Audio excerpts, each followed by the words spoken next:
ഞാൻ ഇവിടെ കടന്നു വന്നിരിക്കുന്നത് എന്തിനാണെന്ന് വെച്ച് കഴിഞ്ഞാൽ എൻ്റെ ഫ്യൂച്ചർ പ്ലാനിന് വേണ്ടിയിട്ട് കർത്താവിൻ്റെ കയ്യിൽ കൊടുക്കാനാണ്. You had to move away from Chennai. ചെന്നൈയിൽ നിന്ന് മൂവ് ഓൺ ആയതാണ്. ഞാൻ ഇനി വരത്തില്ല, ഫുള്ളി സ്റ്റോപ്പ് ചെയ്തിട്ടാണ് ഞാൻ വന്നതെന്ന് ഞാൻ രാവിലെ ടെസ്റ്റ് മണിയിൽ ഞാൻ പറഞ്ഞിട്ടില്ലായിരുന്നു.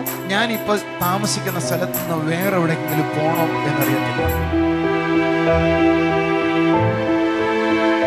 എനിക്കൊരാഗ്രഹം ഉണ്ടായിരുന്നു, എന്താണ് ഇനി എൻ്റെ ഫ്യൂച്ചർ പ്ലാൻ എന്ന് എനിക്ക് അതിനുള്ള മറുപടി വേണമെന്നുള്ളൊരു ആഗ്രഹത്തിലായിരുന്നു ഞാൻ ഇങ്ങോട്ട് വന്നിരുന്നത്. അവൾ ഇന്നലെ ചെന്നൈ ഉപേക്ഷിച്ചിട്ട് ഇന്നലെ കേരളത്തിലേക്ക് വന്നു. ചെന്നൈ കളഞ്ഞു വന്നോ? ദേവദാസിന്റെ വായിൽ കൂടെ തന്നെ ഞാൻ കേൾക്കുമെന്ന് ഞാൻ പ്രതീക്ഷിച്ചിട്ടുണ്ടായിരുന്നു.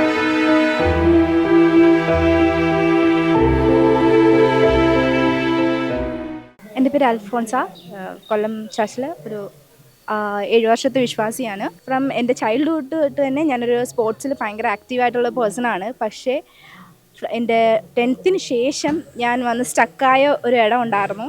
അതിനുശേഷം എനിക്ക് അഡ്മിഷൻ, എൻ്റെ സ്പോർട്സ് കോട്ടയിൽ തന്നെ എനിക്ക് അഡ്മിഷൻ കിട്ടിയിട്ടില്ലായിരുന്നു.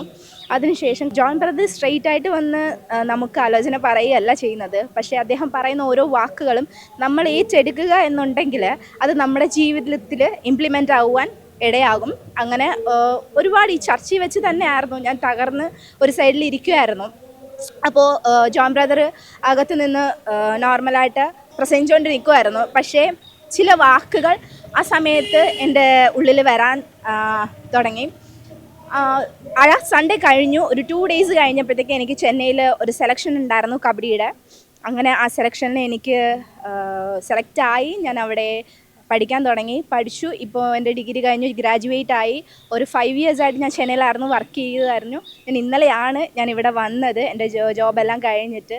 ഫർദർ ഞാൻ ഇവിടെ കടന്നു വന്നിരിക്കുന്നത് എന്തിനാണെന്ന് വെച്ച് കഴിഞ്ഞാൽ എൻ്റെ ഫ്യൂച്ചർ പ്ലാനിന് വേണ്ടിയിട്ട് കർത്താവിൻ്റെ കയ്യിൽ കൊടുക്കാനാണ്. നമ്മുടെ പണ്ടത്തെ കബഡി എന്ത് അവളൊന്ന് കര ഉയർത്തിക്ക്. നീ അവിടെ നിന്ന് ഇങ്ങനെ ചിന്തിച്ചു, ഞാൻ കുറേ പുറകോട്ട് പോയത്, അതിൻ്റെ ഇരട്ടി മുന്നോട്ട് വരുവാനും പരിശുദ്ധാത്മാവിന് തന്നെ ആവശ്യമുണ്ട്. നിനക്കിപ്പോൾ ആരോടും പറയാൻ വയ്യാത്ത 2 കാര്യങ്ങളുണ്ട്.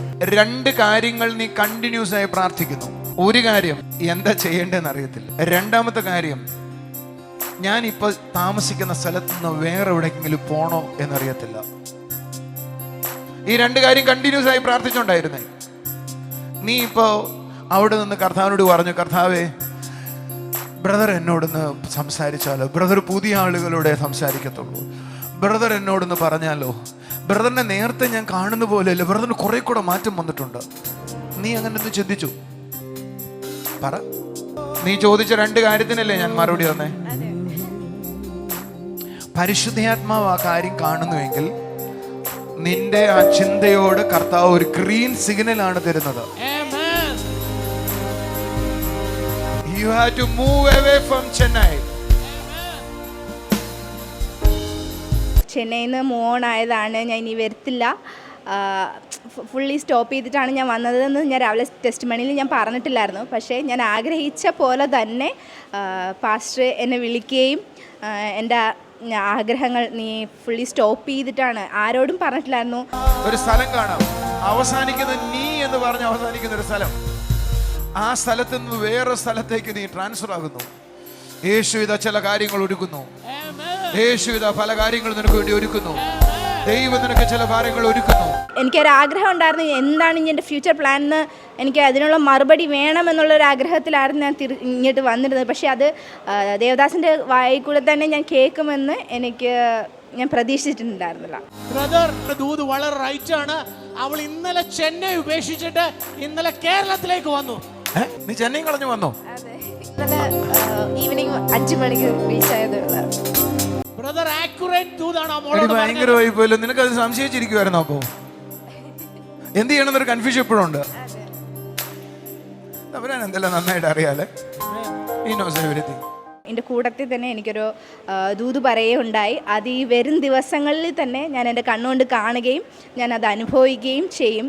അതെനിക്ക് തീർച്ചയായിട്ടും വിശ്വാസമുള്ള കാര്യമാണ്. പാസ്റ്റർ വന്നപ്പോൾ തന്നെ ഒരു വാക്ക് പറഞ്ഞിട്ടുണ്ടായിരുന്നു, നമ്മൾ ആ സിറ്റുവേഷനിൽ ഒരിടത്ത് നമ്മൾ ഹാപ്പി അല്ല, അല്ലെങ്കിൽ ഓക്കെ അല്ല എന്നുണ്ടെങ്കിൽ നമ്മൾ ഏതോ മിസ് ചെയ്യുന്നുണ്ട് എന്നുള്ളത്. അതെനിക്ക് ഒരുപാട് ഞാനത് നോട്ട് ചെയ്ത് വെക്കുകയും ഞാൻ ഏറ്റെടുക്കുകയും ചെയ്തിട്ടുണ്ടായിരുന്നു. സോ അത് വന്നിട്ട് എൻ്റെ ജീവിതത്തിൽ ഒരുപാട് ഇടങ്ങളിൽ നടന്നിട്ടുള്ള കാര്യമാണ്. സോ അതെനിക്ക് അതിനകത്തൊരു ബോധ്യം ഉണ്ടായിട്ടുണ്ട്. നമ്മൾ ഏത് സ്ഥലത്ത് നമ്മൾ ഓക്കെ അല്ല, ഹാപ്പി അല്ല എന്നുണ്ടെങ്കിൽ നമ്മൾ എന്തോ അവിടെ മിസ് ചെയ്യുന്നുണ്ട് നമ്മളെ. സോ അതിൽ നിന്ന് പുറത്ത് വരുന്ന സമയത്ത് നമ്മുടെ ജീവിതത്തിൽ അത്ഭുതങ്ങൾ പ്രവർത്തിക്കാനിടയാവും തീർച്ചയായിട്ടും.